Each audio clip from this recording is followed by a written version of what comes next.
It's so beardy! I was recently zoning out and trying to at least seem like I was paying attention to somebody who was talking, and I started to wonder where last names or surnames originated. I thought back to high school, when a biology teacher, who was extremely monotone and boring, we'll call him Mr. told us that surnames were originally only attached to an individual rather than an entire family. And, for the most part, they were just a way of differentiating between all the Alberts and Gertrudes, and so you know who you're referring to. So, if your name was John and you were, say, a blacksmith, the village you lived in might refer to you as John the Blacksmith, or John Smith for short. And they may tell tales of how you went sailing off to a new world and met some native woman named Pocahontas or something, and, I don't know, she was talking about the color of wind or some shit. I don't know. Just an example. By the way, they must have gotten busy, because Smiths are fucking everywhere. They're just all over the place. So, or maybe your name is Bill, and you're a playwright. Well, they might call you William Shakespeare for short. It happens. Now, in my case, I think one of my ancestors was a hobo.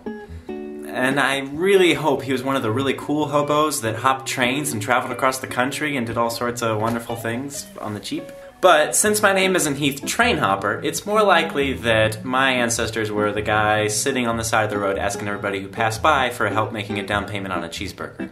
Anyway, as Mr. was telling us this, I noticed that my lab partner turned to me and she was a little bit red. I was a bit confuzzled why, so I asked her, and before the words could come out of my mouth, it hit me. See, her last name was Moorhead, so based on what we just learned in class, and cue immature class disrupting laughter. So now that we know how last names or surnames came to be, let's look at a few and see if we can figure out where they came from. Gray. Most likely changed to Ellis Island from Gray, which in Spanish is Greece, which sounds an awful lot like Greece. So, if you have this last name, it's likely that your ancestors worked at El Golden Arches, or McDonald's. Next, King. Now, don't be silly, just because your last name is King does not in any way mean that you're a descendant from royalty. It's very likely, though, that your ancestors played a lot of checkers. You might be related to a certain Stephen, though. I don't know. You don't know. I don't know. Cox. Oh. Now, you probably are thinking, oh right, Sherlock Holmes, yeah, no, probably not, he's fictional. But, well, maybe if you're British, well, probably not. You might have come from ancestors who started the realty business, though, so you got that going for you. Raise the roof, Franklin.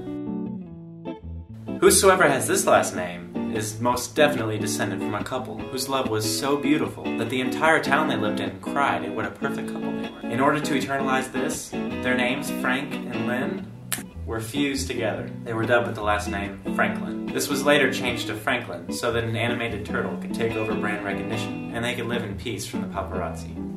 Well, that was really fun. I would love to see you guys try and top me on last name ideas, like where they came from. Just make up some stories. You can post them in the comments, or you could email them to me at bloggywoggy.gmail.com. Yeah, love to see it. In other news, this beard is getting obnoxious. It's itchy. I don't know how people do this. I talked to a guy who has like a big beard, and he said that after about this long it stops being itchy. Well, I'm not going to make it there, so unfortunately this whole month is just going to be itchy November. Yep. That's it. So, talk to you guys later. Ow.